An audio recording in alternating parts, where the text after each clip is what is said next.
విజయసాయిరెడ్డి చెప్పిన ఒక రహస్యం ఏదైతే కాకినాడ పోర్టు వ్యవహారం అంతా కర్త కర్మ క్రియ అంతా విక్రాంత్ రెడ్డి నిన్న ఓపెన్గా ప్రెస్ ముందు కూడా చెప్పుకొచ్చారు. అదే సందర్భంలో మద్యం ముడుపుల వ్యవహారంలో రాజ్ కసిరెడ్డే అన్నటువంటి పాయింట్ చెప్పినటువంటి నేపథ్యంలో ఎవరితను అన్నటువంటి పాయింట్ చూస్తే ఈనాడు ఇవాళ పెద్ద కథనాన్ని ప్రొజెక్ట్ చేసింది.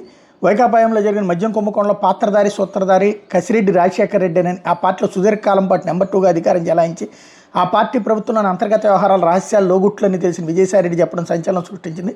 మద్యం కుంభకోణంలో కర్త కర్మ క్రియ రాజ్ కసిరెడ్డి. దీనికి సంబంధించి చెప్పాల్సి వస్తే మరిన్ని వివరాలు భవిష్యత్తులో వెల్లడిస్తాంట ఆయన చెప్పడం చర్చనీయాంశమైంది. వేల కోట్ల విలువైన ఈ కుంభకోణంలో రాజ్ కసిరెడ్డి పాత్ర ప్రమేయం మరోమారు తెరపైకి వచ్చింది. జగన్ జమానాలో అప్పటి ప్రభుత్వ పెద్దలకు లంచాలు చెల్లించేందుకు అంగీకరించిన వారికే మద్యం సరఫరా ఆర్డర్లు కట్టబెట్టడం, వారి నుంచి ముడుపులు వసూలు చేయడం లాంటి బాధ్యతలు రాజ్ కసిరెడ్డి నిర్వహించారని ప్రధాన అభియోగం.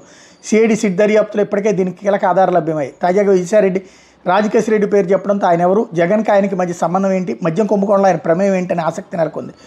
రాజ్ కసిరెడ్డి వైకాపా అధినేత జగన్కు దూరబంధు, అత్యంత సన్నిహితుడు. 2019 ఎన్నికలకు ముందు కలిసి పనిచేశారు. వైకాపా అధికారంలోకి రాగానే ఆయన రాష్ట్ర ప్రభుత్వ ఐటీ సలహాదారుగా నియమించారు. తెర వెనక మద్యం కుంభకోణంలో కీలక పాత్ర పోషించారని అభియోగం. వైకాపా పాలనా కాలంలో ఒక్కో మద్యం కేసుకు 150 నుంచి 450 వరకు లంచాలు తీసుకున్నాను. అలా చెల్లించిన కంపెనీలకే మద్యం సరఫరా ఆర్డర్లు కట్టబెట్టారు. నెలకు 60 కోట్ల చొప్పున మొత్తం 4 ఏళ్లలో 2 నెలల్లో 3000 కోట్లు కొల్లగొట్టారని ఫిర్యాదులున్నాయి. లంచాల వసూళ్ల నెట్వర్క్ రూపకల్పనలో నాటి ప్రభుత్వంలో చక్రం తిప్పిన పెద్దరెడ్డి కుమారుడు మాస్టర్ మైండ్గా వ్యవహరించగా అదంతా పక్కాగా అమలు చేయడంలో రాజ్ కసిరెడ్డి కీలకమైన సిట్టు గుర్తించింది. హైదరాబాద్ జూబ్లీహిల్స్లో దీనికోసం కార్యాలయం ఏర్పాటు చేసుకుని ఈ దందా నడిపించినట్టు తేల్చింది. ఏ కంపెనీ నుంచి ఎంత మద్యం కొనాలి, ప్రభుత్వ మద్యం దుకాణాల్లో ఏ రోజు ఏ బ్రాండ్లు అమ్మాలనేది ఆయన ఆదేశాల మేరకు జరిగేదని సిట్ విచారణలో తేలింది.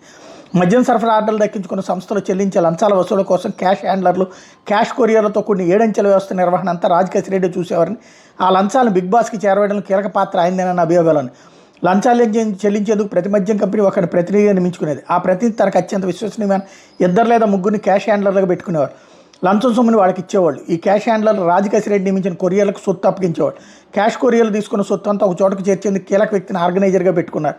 ఆర్గనైజర్ సొమ్ము అంతా రాజ్ కసిరెడ్డికి చేర్చేవారు. రాజ్ కసిరెడ్డి నుంచి ఈ సొమ్ము పెద్దరెడ్డి కుమారుడికి వెళ్ళేది. అతను ఆ నల్లధనాన్ని వివిధ రూపాల్లోకి మార్చి బిగ్ బాస్కి చేర్చేవారని సిట్ దర్యాప్తులు గుర్తించింది.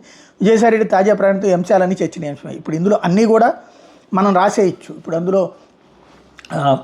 ఏది మళ్ళీ దాన్ని వేరే మార్గాల్లోకి ఎందుకు క్యాషే తీసుకెళ్ళి పెట్టుకోవాలి కదా జగన్ దగ్గర, మళ్ళీ వేరే మార్గాల్లోకి మిథున్ రెడ్డి మళ్ళించాడు అన్నటువంటి కోణంలో రాసుకొచ్చారు. బట్ ఇవి ఇక రాజ్ కసిరెడ్డికి సంబంధించి మరి విజయసాయిరెడ్డి స్టేట్మెంట్ని ఆధారంగా తీసుకుని దర్యాప్తు కొనసాగించే అవకాశం ఉంటుంది.